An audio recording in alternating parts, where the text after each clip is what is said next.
warahmatullahi wabarakatuh. Saya Miftahul Jannah dengan NIM 0704202072. Saya menjelaskan materi kedua tentang paragraf. Tugas video ini dibuat untuk memenuhi tugas UAS ujian akhir semester Bahasa Indonesia dari kelas Biologi 3, Prodi Biologi, Fakultas Sains dan Teknologi, Universitas Islam Negeri Sumatera Utara. Baiklah, saya akan menjelaskan materinya tersebut. Pengertian diksi. Diksi bisa diartikan sebagai pilihan kata pengarang untuk menggambarkan sebuah cerita. Diksi bukan hanya berarti pilih-memilih kata, melainkan digunakan untuk menyatakan gagasan atau menceritakan peristiwa, tetapi juga meliputi persoalan gaya bahasa, ungkapan-ungkapan, dan sebagainya. A. Pengertian paragraf. Paragraf merupakan inti penuangan buah pikiran dalam sebuah karangan. Di dalam terkandung satu unit buah pikiran yang didukung oleh semua kalimat dalam paragraf tersebut, mulai dari kalimat pengenal, kalimat utama atau topik, kalimat-kalimat penjelas, sampai pada kalimat penutup. Himpunan kalimat ini saling ertalian dalam suatu rangkaian untuk membentuk sebuah gagasan. Paragraf dapat disebut juga dengan istilah alinea. Alinea adalah kesatuan pikiran yang lebih tinggi atau lebih luas dari kalimat. Alinea merupakan himpunan dari kalimat-kalimat yang bertalian dalam suatu rangkaian untuk membentuk sebuah ide. Paragraf dapat juga dikatakan karangan yang paling pendek atau singkat. Dengan adanya paragraf, kita dapat membedakan di mana suatu mulai dan berakhir. Kegunaan paragraf. Kegunaan paragraf antara lain sebagai berikut. 1. Untuk menandai pembentukan topik baru atau pengembangan lebih lanjut topik selanjutnya. 2. Untuk menambah hal-hal yang penting atau untuk memerinci apa yang sudah diutarakan dalam paragraf sebelumnya atau paragraf yang terdahulu. C. Macam-macam paragraf. Berdasarkan tujuannya, paragraf dapat dibedakan menjadi 1. Paragraf pembuka. Paragraf pembuka memiliki peran sebagai pengantar bagi pembaca untuk sampai pada masalah yang akan diuraikan oleh penulis. Untuk itu, paragraf pembuka harus dapat menarik minat dan perhatian pembaca, serta sanggup mempersiapkan pikiran pembaca kepada masalah yang akan diuraikan paragraf pembuka ini tidak terlalu panjang, agar pembaca tidak merasa bosan. Di samping untuk menarik perhatian pembaca, paragraf pembuka juga berfungsi untuk menjelaskan tentang tujuan dari penulisan tersebut. 2. Paragraf penghubung. Paragraf penghubung berfungsi menguraikan masalah yang akan dibahas oleh seorang penulis. Paragraf penghubung berisi inti persoalan yang akan dibahas oleh penulis, diuraikan dalam paragraf ini. Oleh sebab itu, secara kuantitatif, paragraf ini merupakan paragraf yang paling panjang. Antara paragraf dengan antar paragraf harus saling berhubungan secara logis. 3. Paragraf penutup. Paragraf penutup bertujuan untuk mengakhiri sebuah karangan atau tulisan. Paragraf ini bisa berisi tentang kesimpulan yang telah dibahas dalam paragraf penghubung, atau bisa juga berupa penegasan kembali hal-hal yang dianggap penting dalam uraian sebelumnya. D. Syarat-syarat pembentukan paragraf. 1. Kesatuan. Tiap paragraf hanya mengandung satu gagasan pokok. Fungsi paragraf adalah untuk mengembangkan gagasan pokok tersebut. Untuk itu, di dalam pengembangannya, uraian-uraian dalam sebuah paragraf tidak boleh menyimpang dari gagasan pokok tersebut. Dengan kata lain, uraian-uraian dalam sebuah paragraf diikat oleh satu gagasan pokok dan merupakan satu kesatuan. Semua kalimat yang terdapat dalam sebuah paragraf harus terfokus dalam gagasan pokok. 2. Kepaduan. Syarat kedua yang harus dipenuhi oleh suatu paragraf ialah koherensi. atau kepaduan. Sebuah paragraf bukanlah sekedar kumpulan atau tumpukan kalimat-kalimat yang masing-masing berdiri sendiri-sendiri, tetapi dibangun oleh kalimat-kalimat yang mempunyai hubungan timbal balik. Urutan pikiran yang teratur akan memperlihatkan adanya kepaduan, dan pembaca pun dapat dengan mudah memahami atau mengikuti jalan pikiran penulis tanpa hambatan karena adanya perloncatan pikiran yang membingungkan. 3. Kelengkapan. Suatu paragraf dikatakan lengkap jika berisi kalimat-kalimat penjelas yang cukup untuk menunjang kejelasan kalimat, topik, atau gagasan utama. Sebaliknya, suatu paragraf dikatakan tidak lengkap jika tidak dikembangkan atau diperluas dengan pengulangan-pengulangan. Contoh, suku Dayak tidak termasuk suku yang suka bertengkar. Mereka tidak suka berselisih atau bersengketa. Paragraf di atas merupakan contoh paragraf yang hanya diperluas dengan pengulangan. Letak kalimat utama. Sebuah paragraf dibangun dari beberapa kalimat yang saling berhubungan dan hanya mengandung satu pikiran utama dan dijelaskan oleh beberapa pikiran penjelas. Pikiran utama itu dituangkan ke dalam kalimat utama dan pikiran-pikiran penjelas atau perincian dituang ke dalam kalimat-kalimat penjelas. Ada 4 cara untuk meletakkan kalimat utama, yaitu 1. Pada awal paragraf. Paragraf dimulai dengan menggemukkan persoalan pokok atau kalimat utama. Kemudian diikuti oleh kalimat-kalimat penjelas yang berfungsi menjelaskan pikiran utama. Paragraf ini bersifat deduktif dari yang umum kepada yang khusus. Kosakata memegang peranan dan merupakan unsur yang paling mendasar dalam kemampuan berbahasa, khususnya dalam karang mengarang. Jumlah kosakata yang dimiliki seseorang akan menjadi petunjuk tentang pengetahuan seseorang. Di samping itu, jumlah kosakata yang dikuasai seseorang juga akan menjadi indikator bahwa orang itu mengetahui sekian banyak konsep. Semakin banyak kosakata yang dikuasai, semakin tinggi pula tingkat pengetahuan seseorang. Dengan demikian, seorang penulis akan mudah memilih kata-kata yang tepat atau cocok untuk mengungkapkan gagasan yang ada di dalam pikirannya. 2.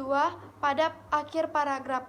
Paragraf dimulai dengan kalimat-kalimat penjelas, kemudian diikuti oleh kalimat-kalimat utama.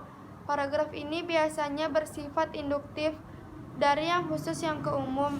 Pada waktu anak memasuki dunia pendidikan, pengajaran bahasa Indonesia secara metodologis dan sistematis bukanlah merupakan halangan baginya untuk memperluas dan memantapkan bahasa daerahnya. Setelah anak-anak dididik meninggalkan kelas, ia kembali menggunakan bahasa daerah, baik dalam pergaulan dengan teman-temannya atau dengan orang tuanya. Ia merasa lebih intim dengan bahasa daerah.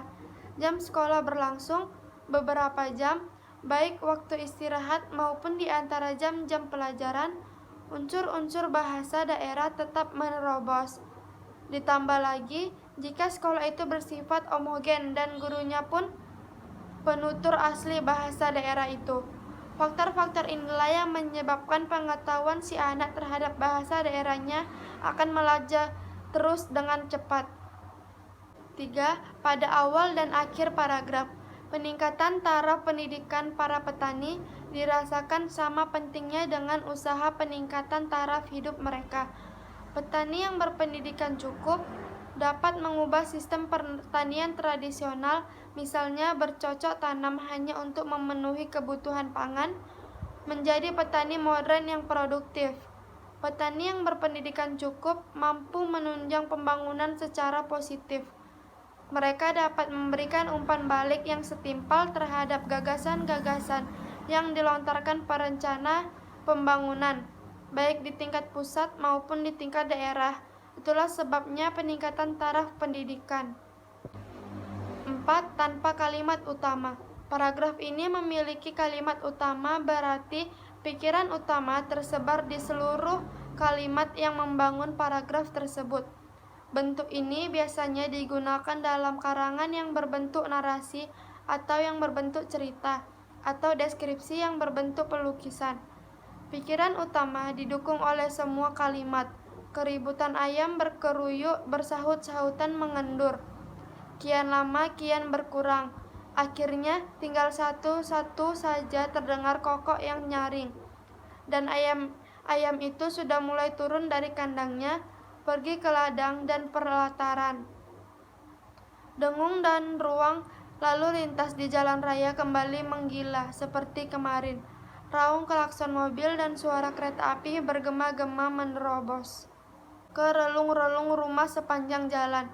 Sayup-sayup terdengar dentang lonceng gereja menyosong hari baru dan menyatakan selamat tinggal pada hari kemarin. Paragraf di atas dibangun oleh beberapa kalimat yang semuanya menjelaskan tentang suasana di pagi hari. Jadi, pikiran utama tersebar di dalam beberapa kalimat yang membangun paragraf itu. F. Mengembangkan paragraf. Salah satu cara berlatih mengembangkan paragraf dapat dilakukan dengan membuat kerangka paragraf dahulu. Sebelum menulis paragraf itu sebagai contoh, dapat dilihat paparan di bawah ini. Kerangka paragraf, pikiran utamanya, keindahan alam di Tawangmangu makin surut. Pikiran penjelas, manusia telah mengubah segala-galanya. 2. Hutan, sawah, dan ladang tergusur. 3. Pohon-pohon tidak ada lagi. 4. Pagar bunga sudah diganti. 5. Gedung-gedung mewah dibangun. Pengembangan paragraf. Bernostalgia tentang indahnya alam di Tawangmangu hanya akan menimbulkan kekecewaan saja. Dalam kurun waktu 25 tahun, dinamika kehidupan manusia telah mengubah segala-galanya. Hutan, sawah, dan ladang telah tergusur oleh berbagai bentuk bangunan. Ranting dan cabang pohon telah berganti dengan jeruji besi. Pagar tanaman dan bunga yang diterjang tembok beton yang kokoh. Batu-batu gunung telah menghadirkan gedung plaza megah yang menelan biaya triliun rupiah. Arus modernisasi dengan angkuhnya telah menelan kemesraan dan indahnya alam ini. Pengembangan paragraf dapat dibedakan berdasarkan teknik dan isi paragraf. 1. Berdasarkan teknik. A. Secara alamiah. Dalam hal ini, penulisan sekadar menggunakan pola yang sudah ada pada objek atau kejadian yang dibicarakan. Susunan logis ini mengenal dua macam urutan. Yang pertama, urutan ruang atau spesialis yang membaca dari satu titik ke titik berikutnya yang berdekatan dalam sebuah ruang. Misalnya, gambaran dari depan ke belakang, dari luar ke dalam, dari atas ke bawah, dari kanan ke kiri, dan sebagainya. 2. Urutan waktu atau urutan kronologis yang menggambarkan urutan terjadinya peristiwa, perbuatan, atau tindakan. B. Klimaks dan antiklimaks. Pikiran utama mula-mula diperinci dengan sebuah gagasan bawahan yang dianggap paling rendah kedudukannya, kemudian berangsur-angsur dengan gagasan lain hingga gagasan yang paling tinggi kedudukannya atau kepentingannya. C. Umum ke khusus, khusus ke umum, atau deduktif ke induktif. Cara pengungkapan paragraf yang paling banyak digunakan adalah deduktif dan induktif. Dan karya ilmiah umumnya berbentuk deduktif, artinya dari umum ke khusus. 2. Berdasarkan isi. A. Perbandingan dan pertentangan. Untuk menambahkan kejelasan sebuah paparan, kadang-kadang penulis berusaha membandingkan atau mempertentangkan. Dalam hal ini, penulis berusaha menunjukkan persamaan dan perbedaan antara dua hal. Syarat perbandingan atau pertentangan adalah dua hal yang tingkatannya sama dan kedua hal itu mempunyai persamaan sekaligus perbedaan. B. Analogi. Analogi biasanya digunakan untuk membandingkan sesuatu yang sudah dikenal umum dengan hal yang belum dikenal. Analogi ini dimaksud untuk menjelaskan hal yang kurang dikenal tersebut. C. Contoh-contoh. Sebuah karangan generalisasi yang terlalu umum sifatnya agar dapat memberikan penjelasan kepada pembaca. Kadang-kadang memerlukan contoh yang konkret.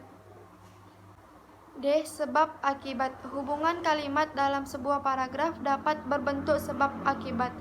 Dalam hal ini, sebab dapat berfungsi sebagai pikiran utama dan akibat sebagai pikiran penjelas atau sebaliknya.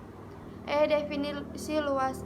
Untuk memberikan batasan tentang sesuatu, kadang-kadang penulis terpaksa menguraikan dengan beberapa kalimat bahkan beberapa alinea.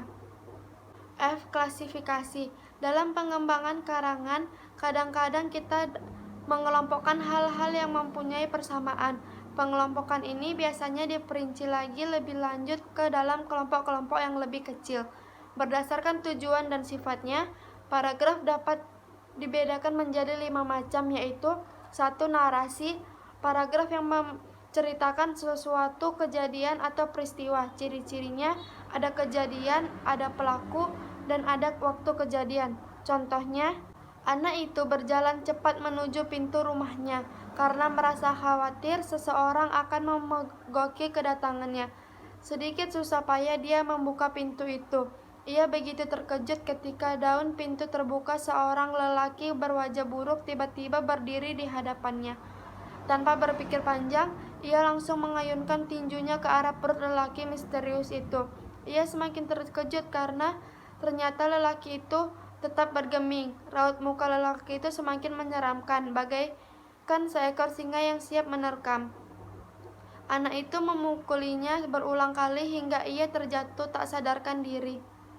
2. Deskripsi. Paragraf yang menggambarkan suatu objek sehingga pembaca seakan bisa melihat, mendengar, atau merasa objek yang digambarkan itu.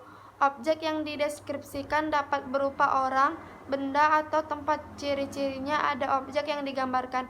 Contoh, perempuan itu tinggi semampai. Jilbabnya warna ungu yang menutupi kepalanya membuat kulit wajahnya yang kuning nampak semakin cantik. Matanya bulat bersinar disertai bulu mata yang tebal. Hidungnya mancung sekali, mirip dengan para wanita Palestina. 3. Eksposisi. Paragraf yang memaparkan, menjelaskan, menyampaikan, menginformasikan suatu teori, teknik, kiat, atau petunjuk sehingga orang yang membacanya akan bertambah wawasan. Ciri-cirinya ada informasi. Contohnya, Batul Masail sendiri merupakan forum diskusi keagamaan yang sudah mendarah daging di pesantren. Di dalamnya dibahas persoalan-persoalan masyarakat yang membutuhkan tinjauan keagamaan secara ilmiah, rinci, dan terukur. Perlu diketahui pula bahwa sebagian besar topik yang muncul didasarkan atas laporan, aduan, atau keluhan masyarakat tentang persoalan agama, sosial, budaya, hingga ekonomi. Bisa dikatakan bahwa Batul Masail sesungguhnya merupakan cara khas pesantren untuk menyuarakan aspirasi masyarakat melalui perspektif agama. 4. Argumentasi. Paragraf yang mengembukan suatu pendapat beserta alasannya. Ciri-cirinya ada pendapat dan ada alasannya. Contoh keberhasilan domain itu memang tidak mudah diukur, sebab domain tersebut menyangkut hal yang sangat rumit, bahkan terkait dengan mata penampilan. Siswa yang kadang-kadang tidak kelihatan. Membentuk karakter manusia memang membutuhkan pengorbanan, sebagaimana yang dilakukan negara-negara maju seperti Jepang, Singapura, dan Malaysia. Mereka bisa maju karena memiliki banyak orang pintar dan berkarakter. 5. Persuasi. Paragraf yang mengajak, membujuk, menyarankan, atau mempengaruhi pembaca agar melakukan sesuatu. Ciri-cirinya ada bujukan atau ajakan untuk berbuat sesuatu. Contoh, sebaiknya pemerintah melakukan penghematan selama ini. Pemerintah boros dengan cara tiap tahun membeli ribuan mobil dinas baru serta membangun kantor-kantor baru dan guest house. Pemerintah juga melakukan menambah PNS tanpa melakukan perampingan, membeli alat tulis kantor atau ATK secara berlebihan, dan sebagainya, padahal dana yang dimiliki tidak cukup untuk itu. Sekian video penjelasan dari saya. Saya mohon maaf jika ada kekurangan dan semoga bermanfaat untuk kalian yang menonton. Assalamualaikum warahmatullahi wabarakatuh.